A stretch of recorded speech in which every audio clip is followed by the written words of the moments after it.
To be successful in teaching your dog a new skill, when you're making it harder, you must make it easier.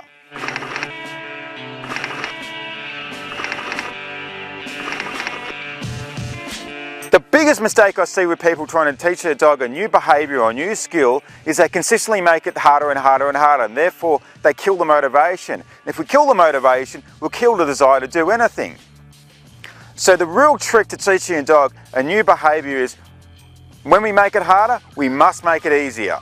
In dog training, we say when we raise a criteria, we lower another one. So in this video, I'm going to give you 2 examples of how to do that. First up is Maya. Maya's an 8-month-old Belgian Malinois, and she's in for training for a few weeks. And now that I've consolidated and taught all the behaviours that she needs to know inside my training environment, and I've consolidated it and I've proofed it, I've even used Sunny as a distraction in the crate, good as gold. So in her training environment, she can do right about turns, left about turns, left turns, right turns.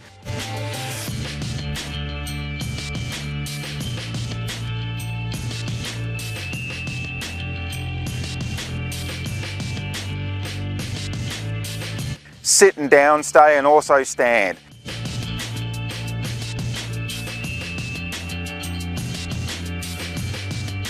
Stand's a little bit harder for her because she's such a little live wire, but we're getting there. Next, we're going to take her outside.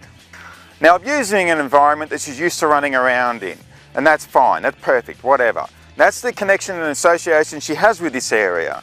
But now I'm changing the picture altogether. But she's also got information to draw against as well. So I'm going to make it as easy as possible for her so I can recreate those behaviours in a different environment. You can never be sure how these things are going to go 100%, but wish me luck. Oh! Yeah. Come on. Heel.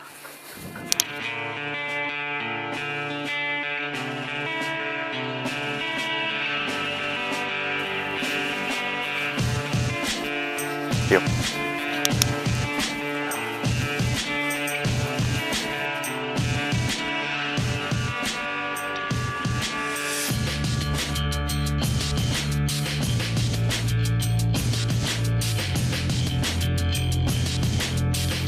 Sit. Go. Heel.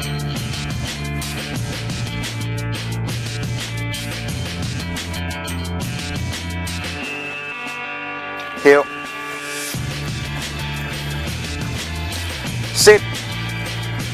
Good girl. There you go. Drop.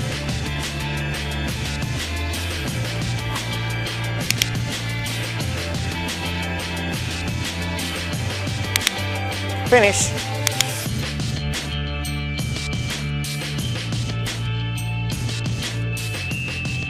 Not looking for perfection, just something close to it.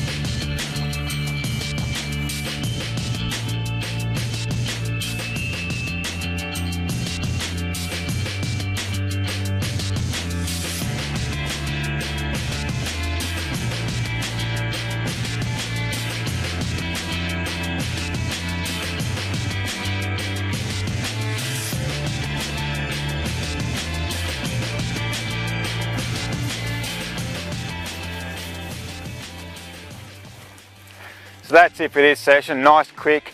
I want to leave good things in her head, not bad things. She wasn't sniffing the ground. She did most everything I asked for. She had good attitude. So why kill it with overkill?